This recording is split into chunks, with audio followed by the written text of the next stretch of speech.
고린도전서 4장 1절부터 오늘 8절까지입니다. 사람이 마땅히 우리를 그리스도의 일꾼이요 하나님의 비밀을 맡은 자로 여길지어다.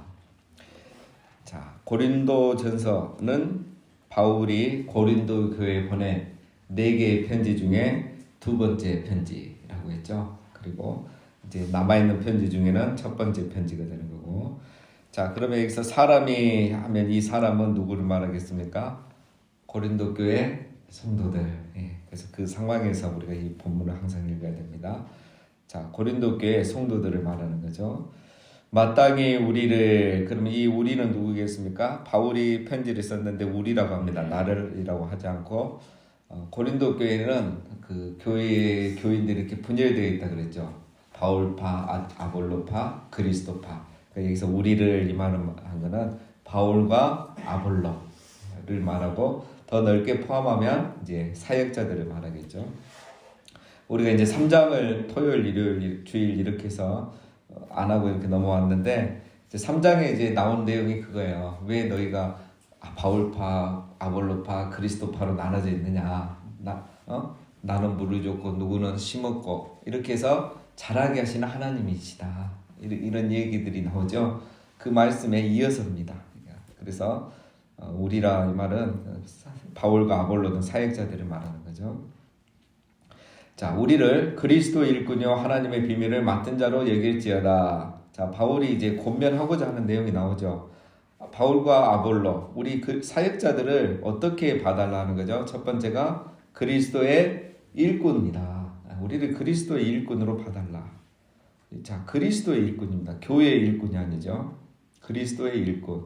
자, 사역자, 이제 여기서 말하면 이제 목사는 누구의 종입니까? 그리스도의 종. 그리스도의 종인 거죠. 자, 그 다음에 하나님의 비밀을 맡은 자로 여길지어다. 여기서 비밀은 뭘 말하냐면 그냥 말씀. 하나님의 말씀, 성경 말씀을 말하는 거죠. 자, 이단은 신천지는 이걸 가지고 비밀, 자기들만의 아는 비밀이 있다. 사역자들, 그리스도 일꾼에게 주는 비밀이 있다. 그거는 교회에서 목사님들이 안 가르쳐준다. 이래서 이걸 가지고 풀어갑니다. 이 단어 하나 가지고. 근데 이거는 비밀이라고 적은 거지 사실은 말씀을 말합니다. 말씀. 자, 바울은 어떤 사람이다? 그리스도의 일꾼이고, 그 다음에 하나님의 말씀을 맡은 자, 즉 말씀을 가르치고 전하는 자라. 이 두 가지를 얘기하는 거죠. 오늘 우리로 말하면 목회자의 본질은 뭐냐? 그리스도의 종, 그리스도의 일꾼이고, 그 다음에 하나님의 말씀을 맡은 사역자다. 자, 이게 이제 가장 중요한 두 가지 정체성이죠.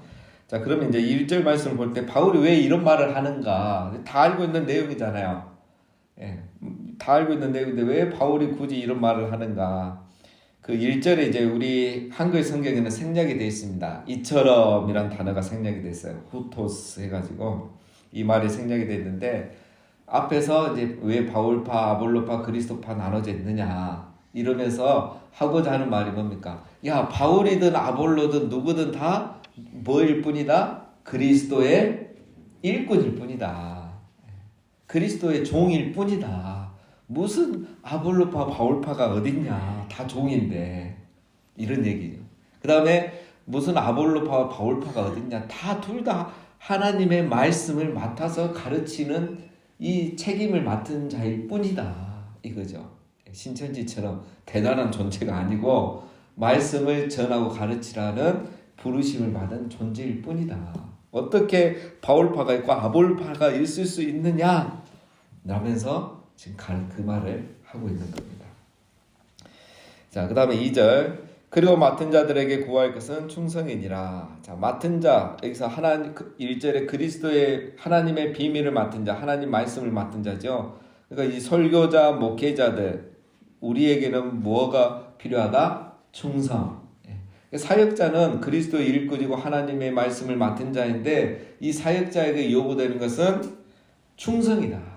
근데 이 충성이란 말이 이제 우리 말에는 굉장히 어떤 그 열정과 이 행동이 담긴 말이 이제 충성 이런 어감이 오는데 우리가 늘 배우는 것처럼 사실은 이 충성이란 말은 신실함이라고 했죠. 신실함. 이 번역을 신실함으로 하면 우리가 이제 이해하기가 훨씬 쉽죠. 그러니까 이 그리스도 일꾼이고 하나님 말씀 전하는 사람에게는 요구되는 게 뭐가 있다? 신실함이다. 무슨 말이냐? 하나님의 말씀을 맡은 자로서 처음부터 끝까지 변함없이 신실하게 뭘만 해야 된다? 말씀만 가르쳐야 된다. 이게 목회자에게 요구되는 거다. 바울이 무슨 말하고 있냐면 이것도 이제 배경 안에서 봐야 돼요. 그럼 바울이 무슨 말하고 있느냐? 나는 그리스도의 일꾼이고 하나님 말씀 맡은 자로서 나는 변함없이 신실하게 뭐하고 있다? 말씀만 전하고 있다. 사람들이 나를 무식하다고 해도 나는 소크라테스의 철학과 플라톤의 철학을 말하지 않고 그리스도의 말씀만 전하고 있는 이유가 바로 이것이다. 이 신실함이 있어야 된다라는 것을 말하고 있는 거죠. 자, 3절에 너희에게나 다른 사람에게나 판단받는 것이 내게는 매우 작은 일이라. 나도 나를 판단하지 아니하노니. 갑자기 또 다른 얘기가 나오죠. 자기 이야기가 나옵니다. 자, 계속 바울이 지금 교회 분열 문제와 지금 이 특히 사도 바울과 아볼로를 놓고 이렇게 갈라지는 걸 놓고 계속 얘기하고, 또 하나는 사람들이 이제 바울이나 이 복음 전하는 자를 무식하다가죠, 지혜가 없다가죠, 세상 물정 모른다가죠. 그래 그거에 대해서 바울이 이제 계속 이야기하는 겁니다. 너희에게나, 이 말은 고린도 교회 성도들을 말하죠. 다른 사람에게나, 또 교회 밖에 있는 사람들, 자칭 자기들이 지혜롭고 똑똑하고 이렇게 능력이 있다고 생각하는 사람들 말이죠. 중요한 건 뭐죠? 너희든 다른 사람이든 그들이 나를 판단하는 것은 내게는 매우 작은 일이다. 자, 이 말은 무슨 말이냐면 나는 신경 안 쓴다 이 말이에요. 너희가 나에 대해서 뭐라든, 저 밖에 철학자들, 지혜자들이 나에 대해서 뭐라든 나는 신경 안 쓴다 이 말이에요. 자, 교만한 말처럼 들리지만 그 말이 아닙니다. 왜? 나는 그리스도의 일꾼으로서 말씀을 맡은 자로서 당연히 말씀만 전하고 있는 건데, 저 이 비밀을 이 하나님의 놀라운 비밀과 부르심을 모르는 너희나 저 밖에 사람들이 나를 비난해봤자 나는 그거 옳은 말이 아니기 때문에 신경 쓰지 않겠다. 이렇죠. 그리고 또 마지막에 나도 나를 판단하지 아니하노니.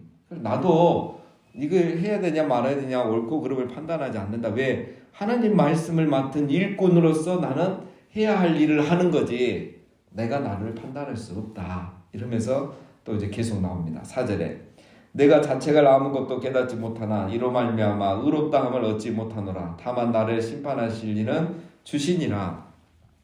예, 바울이 지금 굉장히 자기 이 얘기를 잘하고 있죠. 자, 내가 자책을 아무것도 깨닫지 못하는 이 말은 이제 자기가 어떤 인격적 도덕적으로 잘못이 없다 이 말은 아니고, 내가 그리스도의 일꾼으로서 말씀 중심의 사역을 하는 데 있어서 나는 잘못한 것이 없다. 양심에 거리낌이 없다. 너희가 뭐라고 비난하든 나는 잘못한 게 없다. 하나님 내게 주신 말씀 그대로 나는 전하고 있을 뿐이다 라는 거야. 그러나 내가 이렇게 한다고 해서 의롭다함을 얻는 것은 또 아니다. 왜? 당연히 나 하라고 해서 하고 있을 뿐이고, 그 다음에 마지막에 뭐랍니까? 다만 나를 심판하실 이는 주시니라. 너희가 뭐라든 내가 나를 어떻게 생각하든 그게 중요한 게 아니다. 중요한 건 무엇이다? 하나님이 나를 어떻게 판단하시고 심판하느냐가 중요한 것이다. 바울은 이 철저하게 하나님 중심, 그죠? 말씀 중심 이렇게 되어 있습니다. 5절 그러므로 때가 이르기 전 곧 주께서 오시기까지 아무것도 판단하지 말라. 그가 어둠에 감추인 것들을 드러내고 마음의 뜻을 나타내시리니 그때 각 사람에게 하나님으로부터 칭찬이 있으리라. 예. 이것도 이제 배경에서 봐야 되죠. 자, 그러니까 어떻게 하라? 주님이 오실 때까지는 아무것도 판단하지 말라. 그 사람들이 바울을 자꾸 비난하는 거예요. 왜 바울은 이렇게 말이 어눌하냐? 바울은 왜 설교가 이렇게 딱딱하냐? 왜 유머가 없냐? 왜 철학적인 이런 지식이 없냐? 예화가 왜 없냐? 왜 말씀만 전하냐? 막 이렇게 판단하는 거예요. 그런 거 말하지 마라. 바울은 바울의 부르심대로 한다. 예수님이 오시면 예수님이 그때 판단하시고, 그러면 어떻게 되죠? 어둠에 감추인 것들이 드러나고 마음의 모든 뜻을 다 드러내니, 예수님 오시면 그때는 다 드러난다. 그러니까 그때까지 다른 사람 판단하지 말고, 이제 여기에는 안 나왔지만 니나 잘해라. 이것도 깔려 있겠죠. 다 이 바쁘다, 자기 부르신 대로 살기도 바쁜데 뭘 남을 판단하고, 예수님 오시면 다 알아서 심판하실 건데. 자, 그런 말씀입니다. 이 바울의 이 심정을 우리가 이 글을 통해서 느껴야 됩니다. 자, 6절. 형제들아, 내가 너희를 위하여 이 일에 나와 아볼로를 들어서 본을 보였으니, 이는 너희로 하여금 기록된 말씀 밖으로 넘어가지 말라 한 것을 우리에게서 배워 서로 대적하여 교만한 마음을 가지지 말게 하려 함이라. 자, 이 어렵죠. 말이 어렵게 번역이 되어 있습니다. 자, 6절부터는 이제 그 교인들에게 하는 말이 아니고, 이제 교회에 있는 지도자들, 좀 영향력 있는 사람들에게 이제 하는 말이죠. 형제들아, 내가 너희를 위하여 이 일에, 자, 이 일이란 거는 지금 이제 지도자들이 교회를 어떻게 섬길 것인가에 대한 이 일들을 말합니다. 자, 나와 아볼로를 들어서 본을 보였으니, 이 말은 본을 보였다고 했는데 예를 들어 설명했다 이 말이에요. 나와 아볼로, 지금 3장부터 계속 그 얘기죠. 우리를 그리스도 일꾼으로 여길지어다, 하나님 말씀 맡은 자로 여길지어다. 그러니까 나와 아볼로를 들고 예를 들어서 지금까지 이렇게 설명을 이미 다 했다라는 거죠. 자, 그러면서 이제 하는 말이 이제 이거죠. 무엇을 말하려고 합니까? 사역자들이 기록된 말씀 밖으로 넘어가지 말라 한 것을. 자, 그러니까 이거는 지금 바울이 하는 말이 아니고 일반적으로 있는 말이에요. 기록된 말씀 밖으로 넘어가지 말라라는 이 그들이 하던 이 격언 같은 말이 있는 거예요. 우리는 이렇게 말하죠. 말씀 중심으로 해라. 네 성경보다 더 앞서지 말아라. 이제 이런 말을 하잖아요. 이 시대에는 이렇게 말한 거예요. 기록된 말씀 밖으로 넘어가지 말라. 이 말이 오늘 우리로 하면 성경을 넘어가지 마라, 벗어나지 마라, 이런 말이죠. 이런 말씀이 있는 것을 기억해라. 이 말씀이 있는 걸 기억하고 딴소리 하지 말아라 이거예요. 교회 안에 다른 얘기를 하는 분들이 있었죠. 지도자들이. 그러면서 뭐라죠? 그들은 너희는 서로 대적하지 말고 서로 싸우지 말라 이거예요. 분열돼 가지고. 두 번째는 서로 교만한 마음을 가지지 말라. 우리는 바울파다. 바울이 더 똑똑하다. 바울은 12제자는 아니지만 예수님이 직접 담에서 또 상에서 불러낸 제자 사도다. 우리 바울이 훨씬 더 탁월하다. 그러니까 아니다, 아볼로가 더 낫다. 이렇게 서로 대적하지 말고 교만한 마음을 갖지 말라. 중요한 건 뭐냐? 사역자들은 기록된 말씀을 넘어서서 다른 것을 가르치면 안 된다. 괜히 있지도 않는 뭐 바울 아볼로파 만들고 이상한 얘기를 하지 말라는 거죠. 그 교회 안에 이제 그런 무리들이 있었던 겁니다. 지금 이제 바울은 떠나고 이제 아볼로가 사역하고 있잖아요. 자, 이게 이제 항상 저번에도 한번 말씀드렸지만 이제 사역자의 유혹 중에 하나예요. 이게 또 리더들의 유혹 중에 하나죠. 그 이제 보면 이제 항상 그 말씀을 가르치기를 좋아하는 분들이 있죠. 또 이렇게 목회자들도 그런 실수를 하고 또 말씀을 가르치고 싶어 하는 분도 있고 하는데, 그 자체는 좋은데 항상 조심해야 될 게 그거예요. 하는데 야, 이거 교회에서 이런 건 안 가르쳐 주고 목사님들 이런 거 안 가르쳐 주는데 이거를 내가 가르쳐 줄 테니까 이거 성경 공부하자. 이제 이게 기록된 말씀을 넘어가는 거예요. 예. 우리가 교회 역사가 2000년이고 우리 한국 교회가 100년이고 근데 뭐 안 가르쳐 주고 숨긴 게 어디 있겠어요. 그렇죠? 우리가 더 하나 깨달았냐 못 깨달았냐지 그런 게 어디 있겠습니까? 근데 그런 걸 넘어서서 마치 뭐 신비로운 게 있는 것처럼, 하나님의 비밀이 있는 것처럼 우리 모여서 이거 공부하자 이렇게 하는 거는 다 이게 결국은 고린도 교회를 분열시킨 것 중에 하나입니다. 그래서 이제 그런 뭐 우상의 재물 문제, 결혼 문제, 부활 문제 이런 게 다 이제 나중에는 짬뽕이 돼가지고 이제 7장부터는 바울이 이 부분에 대해서 하나씩 이제 막 결론을 내려줍니다. 자, 7장 누가 너를 남달리 구별하였느냐? 내게 있는 것 중에 받지 아니한 것이 무엇이냐? 내가 받았은즉 어찌하여 받지 아니한 것 같이 자랑하느냐? 자, 이 말은 누가 이 사역자들, 교회 리더들 말하죠. 너희들을 구별하여 세웠느냐? 누가 너희를 사역자로 리더로 세웠느냐? 누가 있습니까? 하나님 세우셨죠. 예, 교회 일꾼은 다 그리스도의 일꾼이니까. 그다음 내게 있는 것 중에 받지 않은 것이 무엇이냐? 자, 내게 있는 것 여기서는 말하면 그러니까 사역자들로 치면은 말씀 전하는 능력, 또 열매, 그렇죠? 그다음에 이 말씀을 해석하고 전달하는 능력, 이런 어떤 은사들을 다 누가 줬느냐? 하나님이 주셔서 잘 가르쳤던 거예요. 그러니까 지금까지 하나님이 주신 은사와 은혜로 이렇게 했으면서 마치 리더들이 자기가 잘나서 잘해서 하는 것처럼 자기 자랑하는 거고, 그러다 보니 교회 안에 당이 나눠지는 거고 교회의 권위가 무너지고 있는 거예요. 그래서 너희들 정신 차려라. 그런 은혜와 은사는 다 하나님이 주신 건데 왜 마치 너희가 잘하면서 그렇게 한 것처럼 교회를 이렇게 분열시키느냐라고 책망하는 거죠. 8절 너희가 이미 배부르며 이미 풍성하며 우리 없이도 왕이 되었도다. 우리가 너희와 함께 왕 노릇하기 위하여 참으로 너희가 왕이 되기를 원하노라. 8절 말씀도 좀 어렵습니다. 그렇죠? 너희가 이미 배부르며 이미 풍성하여 우리 없이 왕이 되었도다. 자, 이거는 이제 풍자하는 말입니다. 그 고린도 교인들이 진짜 뭘 많이 먹어서 배부르고 부자가 돼서 풍성하다 그런 말이 아니고, 너희가 마치 이제 다 먹고 배부른 사람처럼 더 이상 가질 것이 없이 풍성한 사람인 것처럼 그렇게 하고 있구나. 너희가 알면 얼마나 알고 깨달았으면 얼마나 깨달았다고 그렇게 교만해졌느냐, 이렇게 풍자하는 말이고, 우리 없이 왕이 되었도다. 이제 바울들이 없고 이러니까 너희가 지금 완전히 그냥 다 자기가 왕이 된 거예요. 기록된 말씀도 필요가 없어요. 자기가 해석한 게 진리고 자기가 가르친 게 진리인 거예요. 그렇게 왕처럼 행세를 하고 있는 겁니다. 제일 잘난 것처럼 마음대로 하고 있는 거죠. 자, 그래서 바울이 이제 마지막에 뭐랍니까? 그렇게 왕처럼 행세하니까 우리가 너희와 함께 왕 노릇하기 위하여 참으로 너희가 왕이 되기를 원하노라. 자, 이 말이 어려워요.